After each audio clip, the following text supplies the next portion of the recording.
नमस्कार। चलिए आज गोता लगाते हैं केमिस्ट्री की एक बहुत ही दिलचस्प दुनिया में। हम समझेंगे कि आखिर ये केमिकल रिएक्शंस और इक्वेशंस हैं क्या और कैसे ये हमारे आसपास की पूरी दुनिया को आकार देती हैं। तो आज हम क्या क्या जानने वाले हैं। सबसे पहले हम केमिकल रिएक्शन को पहचानना सीखेंगे, फिर इनके इक्वेशंस की भाषा को समझेंगे। इसके बाद रिएक्शंस के अलग अलग प्रकार से मिलेंगे, एक खास रिएक्शन रेडॉक्स को भी देखेंगे, और ये सब हमारी रोजमर्रा की जिंदगी पर कैसे असर डालता है इस पर भी बात करेंगे। और हाँ, आखिर में थोड़ी प्रैक्टिस भी तो बनती है। चलिए शुरू करते हैं सबसे पहले सवाल से। हमें ये पता कैसे चलता है कि कोई केमिकल रिएक्शन हुई है? इसे पहचानने की आखिर संकेत क्या है? कभी सोचा है जब लकड़ी जल रही होती है या दूध से दही बनता है तो उस वक्त आखिर हो क्या रहा होता है? हम कैसे कह सकते हैं कि ये एक केमिकल बदलाव है, सिर्फ कोई फिजिकल बदलाव नहीं? तो इसके लिए ना 4 मुख्य संकेत होते हैं जो बताते हैं कि हाँ, एक केमिकल रिएक्शन हुई है। या तो उस चीज की अवस्था बदल जाती है, मतलब सॉलिड से गैस बन गया, या फिर उसका रंग बदल जाता है, हो सकता है उसमें से कोई गैस निकले, या फिर तापमान बदल जाए, मतलब चीजें या तो गर्म हो जाएंगी या ठंडी। अब जब हम रिएक्शन पहचानना सीख गए हैं तो उसे लिखने का तरीका जानना भी तो जरूरी है।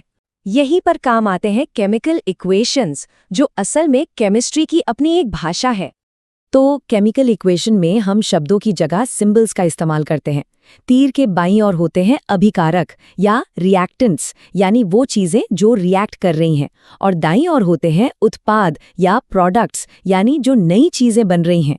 और यहाँ एक सबसे जरूरी नियम काम करता है, द्रव्यमान संरक्षण का नियम। इसका मतलब सीधा सा है कि रिएक्शन में कुछ भी नया बनता नहीं है या खत्म नहीं होता। बिल्कुल एक तराजू की तरह दोनों तरफ परमाणुओं की संख्या हमेशा हमेशा बराबर होनी चाहिए। लेकिन अगर परमाणु बराबर ना हो तो तभी तो हमें इक्वेशन को संतुलित करना पड़ता है। इसकी एक विधि है जिसे हिट एंड ट्रायल कहते हैं, जो बिल्कुल एक पहेली सुलझाने जैसा है। हम हर फॉर्मूले के चारों ओर एक बॉक्स बनाते हैं, फिर दोनों तरफ के परमाणुओं को गिनते हैं, सबसे बड़े यौगिक से संतुलन शुरू करते हैं और आखिर में उनकी भौतिक अवस्था के संकेत लिख देते हैं। ये सब कुछ व्यवस्थित रखने का एक बढ़िया तरीका है। चलिए अब मिलते हैं रिएक्शंस की दुनिया के मुख्य किरदारों से। हर केमिकल रिएक्शन की अपनी एक अलग कहानी और अपना एक अलग अंदाज होता है। सबसे पहली आती है संयोजन अभिक्रिया। ये बहुत ही सीधी सरल है, दो या उससे ज्यादा चीजें मिलकर एक नई चीज बना देती हैं, बिल्कुल वैसे ही जैसे पहेली के अलग अलग टुकड़े जुड़कर एक पूरी तस्वीर बना लेते हैं। अक्सर ऐसी अभिक्रियाओं में गर्मी निकलती है, जिन्हें ऊष्माक्षेपी अभिक्रिया कहते हैं, जैसे कि आग का जलना। संयोजन के ठीक उलट है वियोजन अभिक्रिया।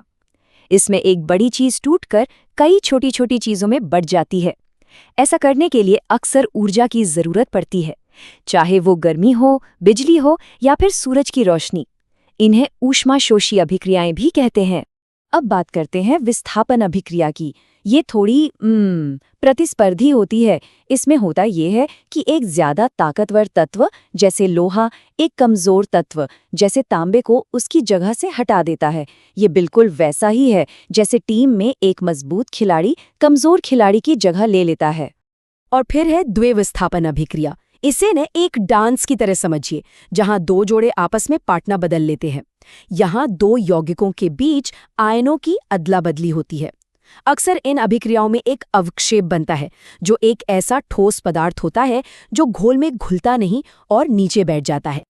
अब एक बहुत ही खास और जरूरी अभिक्रिया की बात करते हैं, रेडॉक्स। यहाँ एक ही समय पर दो काम होते हैं। रेडॉक्स असल में उपचयन और अपचयन का मेल है। उपचयन का मतलब है ऑक्सीजन का जुड़ना या हाइड्रोजन का हटना, और अपचयन ठीक इसका उल्टा। और मजेदार बात यह है कि ये दोनों चीजें हमेशा साथ साथ होती हैं, एक सीसॉ की तरह। अगर एक चीज का उपचयन हो रहा है तो ये पक्का है कि दूसरी चीज का अपचयन हो रहा होगा। ये एक ही सिक्के के दो पहलू हैं। तो ये सब जानना इतना जरूरी क्यों है? क्योंकि ये सारी केमिस्ट्री हर दिन हर पल हमारे चारों ओर हो रही है। उपचयन के दो सबसे आम उदाहरण हम रोज देखते हैं। एक है संक्षारण यानी जंग लगना, और दूसरा है विकृत गंधिता यानी खाने का खराब हो जाना। जब लोहा हवा और नमी के संपर्क में आता है तो उस पर जंग लग जाता है, और जब तेल वाली खाने की चीजें हवा के संपर्क में आती हैं तो उनका स्वाद और महक खराब हो जाती है। यही वजह है कि चिप्स के पैकेट में नाइट्रोजन गैस भरी जाती है ताकि वे खराब ना हों। तो संक्षेप में कहें तो सारी रासायनिक अभिक्रियाओं को हम इन मुख्य श्रेणियों में बांट सकते हैं: संयोजन, वियोजन, विस्थापन, द्विविस्थापन और रिडॉक्स। चीजों का जुड़ना, टूटना या फिर अपनी जगह बदलना, बस यही तो है रसायन विज्ञान की पूरी कहानी का आधार। चलिए, अब जब हमने इन सभी कॉन्सेप्ट्स को समझ लिया है तो अपनी समझ को परखने का समय आ गया है। तो तैयार है इस चुनौती के लिए? चलिए देखते हैं कि हमने कितना सीखा। ये रहे पहले 2 सवाल। पहला रेडॉक्स अभिक्रिया पर है और दूसरे में अभिक्रिया का प्रकार पहचानना है। आप चाहें तो यहीं रुककर इन पर सोच सकते हैं। और ये रहे 3 और सवाल जो इक्वेशन, संतुलन, असल दुनिया के उदाहरणों और अभिक्रिया के नतीजों से जुड़े हैं। इन सभी 5 सवालों के जवाब हम अपनी अगली कड़ी में देखेंगे। इसी प्रकार की नई जानकारियों के लिए हमारे चैनल से जुड़े और आप सभी का धन्यवाद।